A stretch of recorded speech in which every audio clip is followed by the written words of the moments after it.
চট্টগ্রামে ৩ ম্যাচ টি-20 সিরিজের প্রথম ম্যাচে নিউজিল্যান্ডকে ৬ উইকেটে হারিয়ে দারুণ জয় পেয়েছে বাংলাদেশ। ১৮৩ রানের লক্ষ্য তাড়া করতে নেমে শুরুতে কিছুটা ধীরগতির ব্যাটিং করলেও শেষ দিকে দুটি গুরুত্বপূর্ণ জুটিতে ম্যাচ নিজেদের করে নেয় টাইগাররা। টস জিতে আগে ব্যাট করতে নেমে নিউজিল্যান্ড শুরুতেই উইকেট হারায়। দ্বিতীয় ওভারে রান আউট হয়ে ফেরেন ওপেনার টিম রবিনসন।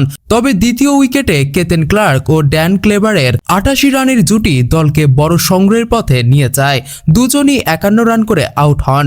পরবর্তীতে নিয়মিত বিরতিতে উইকেট হারালেও অধিনায়ক নিক ক্যালির ৩৯ রানের ইনিংসে ২০ ওভারে ১৮২ রান সংগ্রহ করে নিউজিল্যান্ড।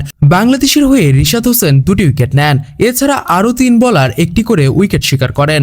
রান তাড়া করতে নেমে বাংলাদেশ শুরুতে ধাক্কা খায়। ওপেনার সাইফ হাসান ১৭ এবং তানজিদ হাসান তামিম ২০ রান করে আউট হন। অধিনায়ক লিটন দাসও ২১ রানে থেমে যান। ১০.১ ওভারে ৩ উইকেটে ৭৭ রানে কিছুটা চাপে পড়ে যায় স্বাগতিকরা। তবে চতুর্থ উইকেটে গুরুত্বপূর্ণ জুটি করে ম্যাচে ফেরে বাংলাদেশ। শেষ দিকে দায়িত্বশীল ব্যাটিংয়ের লক্ষ্য তাড়া করে জয় নিশ্চিত করে টাইগাররা। এই জয়ের মাধ্যমে বাংলাদেশ গড়েছে নতুন রেকর্ড। আন্তর্জাতিক টি-20তে নিউজিল্যান্ডের বিপক্ষে সর্বোচ্চ রান তাড়া করে জয়ের কীর্তি এখন টাইগারদের দখলে।